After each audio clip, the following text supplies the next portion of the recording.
Cześć, witajcie. Dzisiaj mam totalny challenge. Nareszcie będę wysadzała pomidory na zewnątrz i przygotowałam sobie wszystkie doniczki, jakie mam. Pomidorów mam znacznie więcej niż tych doniczek.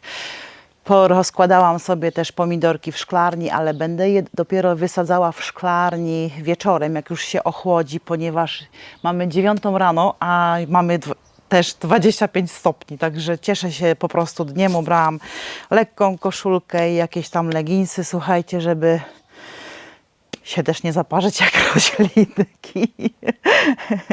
Także kolejny kompost kupiony, ziemię wygrzebuję dalej z grządek też, żeby przemieszać razem z kompostem. Będę zapełniała te wszystkie doniczki i sadziła te pomidory, które na zewnątrz są. Mam między innymi odmiany Moneymaker, jeżeli mieszkacie w Anglii, a może w Polsce też są takie odmiany. To jest taki plenny pomidor, który sobie świetnie daje radę na zewnątrz. I on, jak pierwszy raz uprawiałam, to ja miałam chyba z 10 albo 15 kg z jednego krzaka. Naprawdę, tam było, te grona zwisały niesamowicie i były pomidorki takiej średniej wielkości, ale bardzo smaczne, na przetwory świetne. Także trzymamy kciuki za dobrą pogodę już, żeby się pięknie rodziły pomidorki.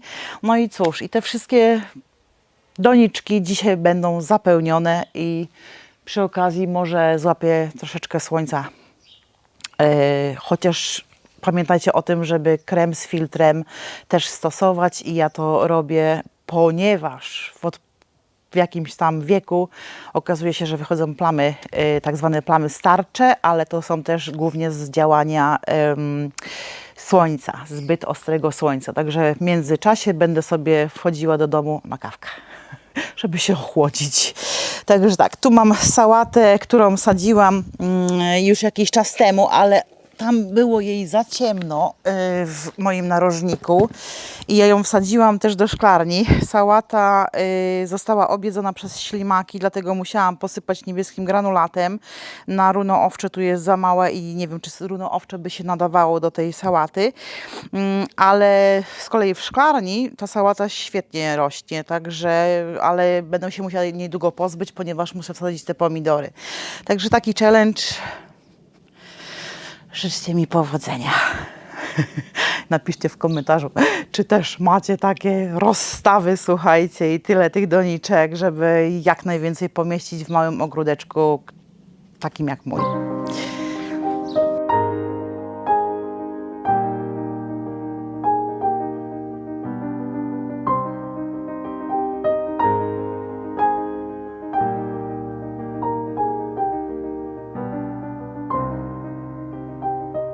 Przywlekliśmy, słuchajcie, paletę od sąsiadów, zapytaliśmy się o pozwolenie, wywaliliśmy tą szafkę ze zlewem, którą kładłam w zeszłym roku tutaj i teraz spróbujemy zrobić schody do kuchni, ponieważ drzwi tutaj kuchenne są znacznie wyżej niż jeden schodek, który był zrobiony, także życzcie nam powodzenia.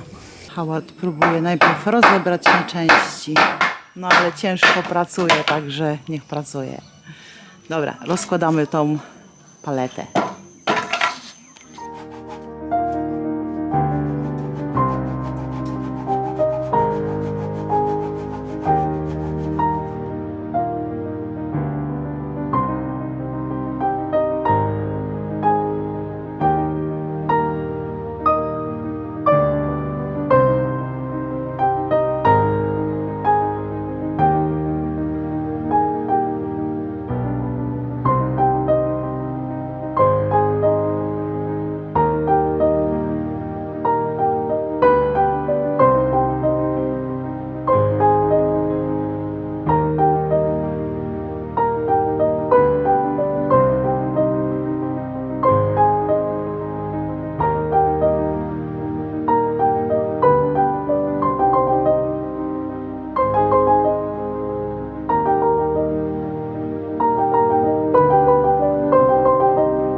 Wait. Okay, now.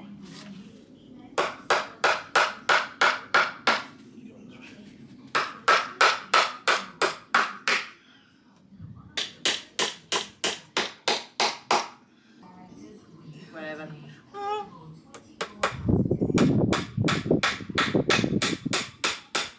I teraz, kiedy mamy, słuchajcie, zrobione nasze schodki, to muszę je pomalować, a potem położę na to, kupię maty po prostu, maty, wycieraczki i położę sobie na wierzch, żeby się tutaj już nic nam nie przesuwało. Pomoże mi to na swobodniejsze wychodzenie z kuchni do ogrodu, a także z ogrodu do kuchni. I będę używała tą samą farbę, którą malowaliśmy płot, żeby jakoś tak kolorystycznie to ładnie wyglądało. Schody są ruchome. Możecie zobaczyć, że one się mogą tutaj przesuwać, także to jest tylko chwilowe, może nie chwilowe, na kilka lat rozwiązanie, ponieważ w przyszłości, jak sobie uzbieramy trochę więcej kasy, to muszę wymienić tutaj drzwi. Marzą mi się drzwi z normalnym, czystym szkłem, bo to szkło to jest takie perforowane, ze wzorkiem i bardzo mało widać, przez te drzwi w ogóle nic nie widać, a jednocześnie ten wzór powoduje, że jest straszne zaciemnienie w kuchni. Na pewno było to rozwiązanie dobre, jak ktoś nie lubi, żeby ludzie zaglądali do okien, tym bardziej jak robisz coś w kuchni, ale mnie to nie przeszkadza. Ja mam ogród otoczony płotem. Ja mam ogród obudowany płotem, także na pewno nikt mi na tej wysokości nie będzie zaglądał do mojej kuchni i patrzył, co ja tam w tej kuchni gotuję. Także mnie się marzy zwykłe, czyste szkło, które przepuszcza znacznie większą ilość światła. Teraz te schodki pomaluję. Piękne słoneczko dzisiaj u nas świeci. Niech one sobie wyschną i kolejna praca będzie zrobiona. I będę mogła się zająć budową takich grządek na moją rozsadę, między innymi selerów. Kto to śpiewał taką piosenkę? Jestem malarzem nieszczęśliwym. Kłopoty się trzymają wciąż. Bo choćbym nie wiem jak malował. Coś tam wychodzi. Słoń czy wąż? Nie wiem, co tam miało wychodzić. Tutaj jeszcze na górę, tak żeby przykryć te łączenia tych desek, chcemy kupić taką ładniejszą deskę z takim frezem. Frez to chyba się nazywa. Żeby tak po prostu przykryć i taką obramówkę zrobić, ale to musimy się udać do sklepu, a na razie nie planujemy. Poczekam, aż to wyschnie, dosunę i położę wycieraczkę. Także pierwsza praca na dzisiaj wykonana. Teraz tą całą część desek powyciągam, żeby zrobić sobie małą grządkę na selery. Tylko że selery zajmują sporo miejsca. Chociaż nie, jak się liście obrywa, to nie będą zajmowały tak miejsca dużo. Także to, co wyjdzie, to wyjdzie. Będzie dobrze. Jesteśmy przy mojej grządce, gdzie rośnie pasternak, marchewka i miała być pietruszka z Polski. Czekałam na nią długo i myślałam, że już coś tam rośnie, ale okazało się, że to jednak był tylko i wyłącznie, słuchajcie, to było zielsko, to było. Dlatego dzisiaj przy wyrywaniu zielska stwierdziłam, że nie będę tego trzymała. W ostatnim odcinku mówiłam Wam, że się troszeczkę pomyliłam i grządka, gdzie miała rosnąć fasolka szparagowa, została obsadzona jeszcze brokułami i kalafiorami i nie mam też już więcej miejsca, bo mam ograniczony warzywnik do 6 grządek. To jest 6. grządka, tam z przodu domu jest 5. Dlatego też mam rozsadę mojej fasolki Blauhilde już część posadziłam na moim białym wsporniku, właśnie w tamtym warzywniku, ale tu pomyślałam sobie, że wykorzystam drzwi, które miałam, kiedy miałam kotki. One nie wychodziły przez długi okres z domu na ogród, nie były przyzwyczajone, dopiero stopniowo je przyzwyczajaliśmy do tego, żeby wychodziły na ogród i się tutaj zadomowiły, ale zanim do tego doszło, to te drzwi, ta kratka chroniła po prostu te koty przed wyjściem do ogródka. Ale moje kotki już odeszły. Odeszły już jakiś czas temu. Kratka została, nie wykorzystuję jej, więc wykorzystam ją w ogrodzie jako wspornik do mojej fasolki Blauhilde. Tylko że sobie troszeczkę wkopię, żeby troszkę obniżyć, tak mam nadzieję, na równi z płotem tą kratownicę. Dlatego przyniosłam sobie szpadel i podkopię sobie tutaj miejscówkę. Akurat w tym miejscu, gdzie miała być pietruszka, a nie wyszła. Że zrobię sobie miejscóweczkę. Marchewka i pasternak ładnie rosną, także akurat z tego jestem zadowolona, a pietruszka niestety się nam nie popisała. Tu jest takie fajna miejscóweczka, bo mimo tego, że już jest u nas susza, to tutaj nadal widzę, że jest wilgoć, także to akurat jest pocieszające. Za głęboko też tutaj nie podkopię, bo tutaj jest wylewka pod ten słupek, dlatego tyle, ile się da. Myślę, że tak będzie dobrze.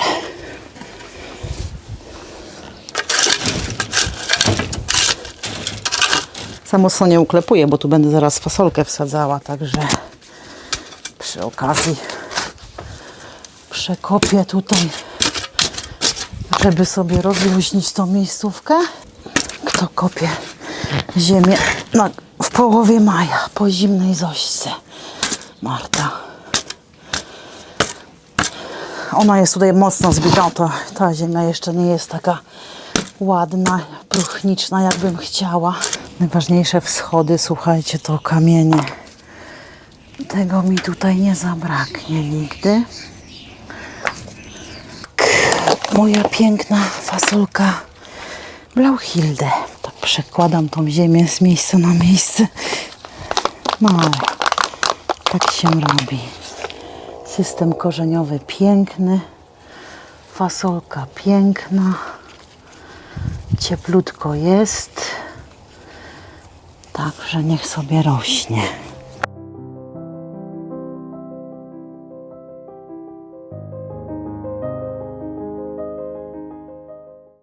Jak sadzicie, słuchajcie, jakieś warzywka, tak jak ja, nie macie powodzenia, tak jak ja przy pietruszce w tym momencie, to postarajcie się nie załamywać, tylko pomyśleć, co w danym momencie jeszcze można wysadzić, dosadzić, dosztukować. No trudno, nie będę miała pietruszki, to pójdę do sklepu, kupię, no już nie będę wysadzała drugi raz. Pietruszka teraz jest za ciepło na wysiewanie pietruszki według mnie, przynajmniej tutaj u mnie w Anglii. Wiem, że w Polsce niestety nie jest za ciepło, pogoda daje Wam popalić, przymrozki, zawieje, zamiecie, a nawet grad widziałam, bo mi Bartek przysłał filmik, jak to gradobicie było. Coś niesamowitego. Niestety nasze warunki pogodowe się zmieniają i jest ciężko teraz utrafić z tym, co w danym momencie faktycznie można wysadzić. No tą pogodę trzeba obserwować, aczkolwiek meteorolodzy też obserwują i jakoś nas aż tak mocno nie przygotowywują na te zmiany, jakbym chciała. Może niedługo będziemy sadzić bananowce i uprawiać banany. Albo jakieś arktyczne roślinki. I ciekawa jestem, czy tą fasolkę trzeba podwiązywać. Chyba tak, bo ona mi zleci, jak będzie rosła. Na razie dam jej szansę tak się rozwijać. A potem ze sznureczkiem przyjdę i będę podwiązywała. Kurde.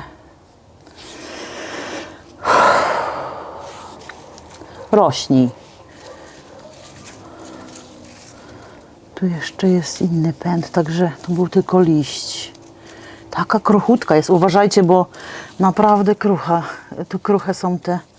Coś tu jeszcze łama. A nie, to jest słonecznik. Ogrodniczka, amatorka. Nie jestem żadnym ekspertem, pamiętajcie, a Blauhildę mam po raz pierwszy w życiu. Później ją podleję za jakiś czas, jak będzie tutaj mniej słońca, chociaż i tak dużo słoneczka tutaj nie ma, ale ją później podleję. A tu sobie zaraz wsadzę fasolkę szparagową. Zmieniłam troszkę zdanie na temat moich rozsad. Chciałam, przed chwileczką Wam mówiłam, że posadzę tutaj fasolkę szparagową, ale pomyślałam sobie, że mam seler i ten seler chciałam dać do nowej grządki, którą bym robiła tam z przodu ogródka. Jednak też pomyślałam, że tutaj jest grządka taka prawie półcienista, dlatego tutaj sobie posadziłam głównie korzeniowe.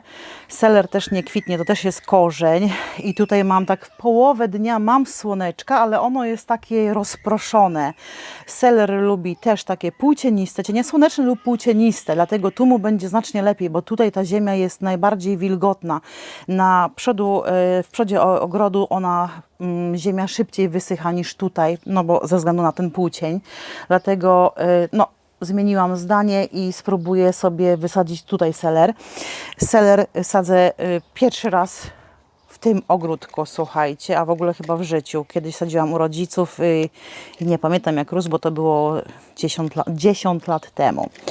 O ile wiem, to seler, to jest seler korzeniowy. Mam tutaj dwie odmiany Giant Prague i seler Neon F1.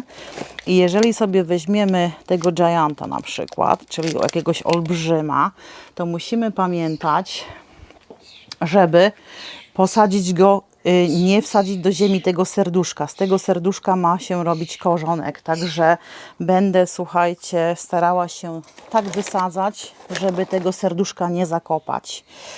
I znowu muszę iść po rękawiczki. O, rękawiczki. Nie wiem, jakie tam odległości by musiały być i staram się zostawić po prostu tą sadzonkę na powierzchni. Oj, gdzie jest Praga?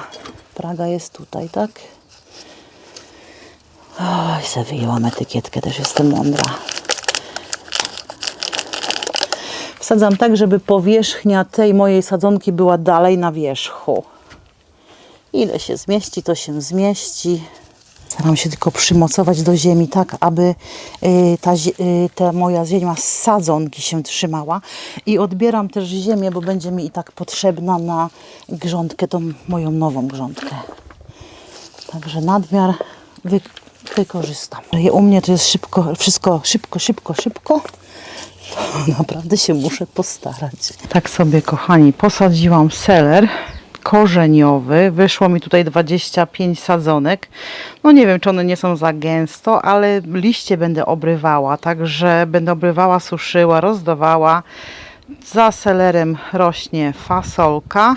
Odmiana Blauhilde i ona ma mieć tutaj wspornik i dałam też takie deseczki, które przytrzymują tą całą kratkę do płotu i jest dosyć sztywno, także mam nadzieję, że się będzie trzymało.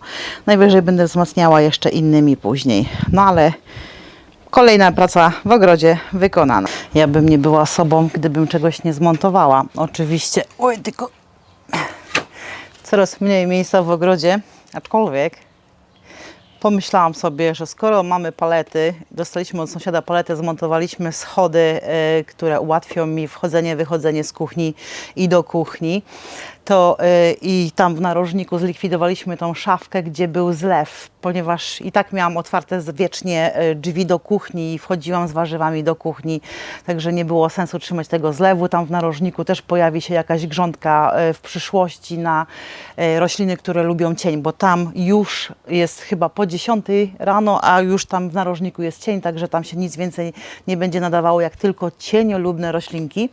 Ale tutaj ta paleta jest przepiłowana na pół, ale chyba będzie za wysoka, bo mi taka nie jest potrzebna, mi jest potrzebna takiej wysokości jak tutaj za mną ta grządka, dlatego ja sobie tą deskę jeszcze odetnę i wtedy wykorzystam te deszczułki na to, żeby obić tą grządeczkę sobie naokoło i ona będzie tutaj blisko dosunięta do tej grządki z ziołami, żebym tu mogła sobie spokojnie przechodzić na taras i do tyłu, do ogródka, do tamtej części ogródka i posadzę sobie tutaj fasolkę. Będzie dobrze. Aha, a jeszcze na obicia deski, kolejne deski, stare deski z ławeczki, którą rozłożyliśmy i może kiedyś odrestaurujemy. W piłowaniu to ja też taka dobra nie jestem, nawet jak coś takiego cienkiego, to lewusy sobie dobrze nie radzą, ale spróbuję. Kto nie kombinuje, ten w kozie nie siedzi, ten fasolki nie sieje. Jedną część udało mi się już przepiłować i wzięłam sobie, oderwałam z tej części, którą odpiłowałam deskę i po prostu przykręcam na środek. I tak mamy pierwszą stronkę gotową. Teraz część druga. Poszły konie po betonie. Do drugiej części przymocowałam tutaj deseczkę ze starej ławeczki. Chciałam podziękować Tince z kanału Daleko w Polu. Link, słuchajcie, w opisie filmu za podpowiedź, że najpierw jak chcę wkręcić sobie śrubki, żeby mi drzewo nie pękało, to się robi otwory wiertłem, bo ja nie jestem żadnym fachowcem, ja się po prostu uczę wszystkiego w miarę jak mi to jest potrzebne, a podpowiedzi są zawsze mile widziane, bo bym nie wiedziała, zawsze twierdziłabym, że suche drzewo, dlatego mi pęka, a tutaj proszę bardzo, wzięłam sobie wiertarką, zrobiłam najpierw otwór i teraz mogę grubszą i dłuższą śrubkę wkręcić bez problemu. Oczywiście te deski też są grubsze niż te, które wkręcałam wcześniej, ale jakie to jest ułatwienie, słuchajcie, człowiek się tak mocno nie męczy. Pamiętajcie, że używam wszystkie materiały z odzysku. Moja grządka na szybko sklecona. Teraz szybkie malowanie na zielono. Aż tak szybko to nie, bo ja tutaj rozchlapuję. Trawę maluję na zielono, słuchajcie. Jest tak sucho, że trzeba trawę malować na zielono, żeby ona nadal miała piękny kolorek. I myślę, że taka zieleń będzie się tutaj fajnie komponowała z suchą trawą. Humor. Trzeba wypełnić tą moją malutką grządkę. I mam tutaj karton na dno, ponieważ ja trawy nie będę przekopywała. W związku z tym wyłożę sobie tylko kartonem. Oderwałam od niego wszystkie plastikowe elementy, tak jak taśmy klejące. I teraz ma jakiś nadruk kolorowy, dlatego sobie ten nadruk położę po prostu od spodu.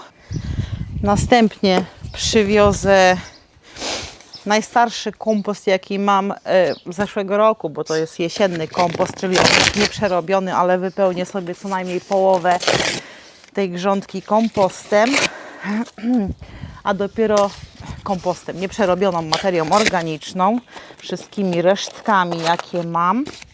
Zleję to wodą, żeby to osiadło, a dopiero potem wezmę sobie, wyłożę tą grządkę ziemią ogrodową wymieszaną z kupnym kompostem. Wypełniam teraz nieprzekompostowaną materią organiczną do połowy i zlewam wodą, potem ziemią i nasadzam myślę, że jutro, jak to wszystko osiądzie, sobie będę sadziła fasolkę. Także tyle.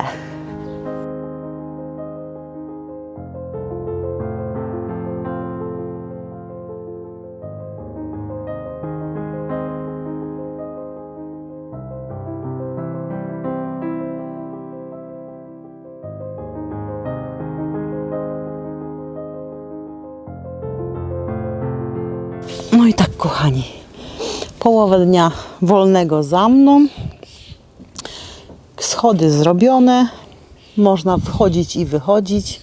Jak będzie za gorąco latem, mam nadzieję, że będzie za gorąco, to ten kawałeczek właśnie jest w cieniu już około 10-11 i można sobie przyjść na kawkę i pooglądać ogródek, jak w nim rośnie.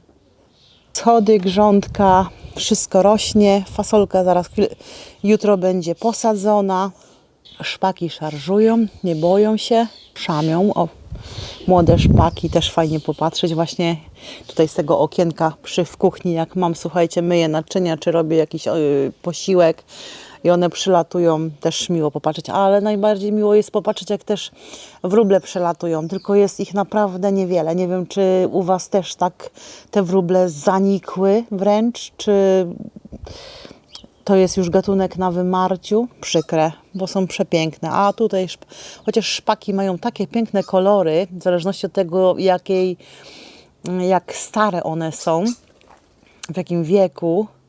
Kochani, nagadałam się, narobiłam się. Dziękuję Wam serdecznie za oglądanie tego odcinka.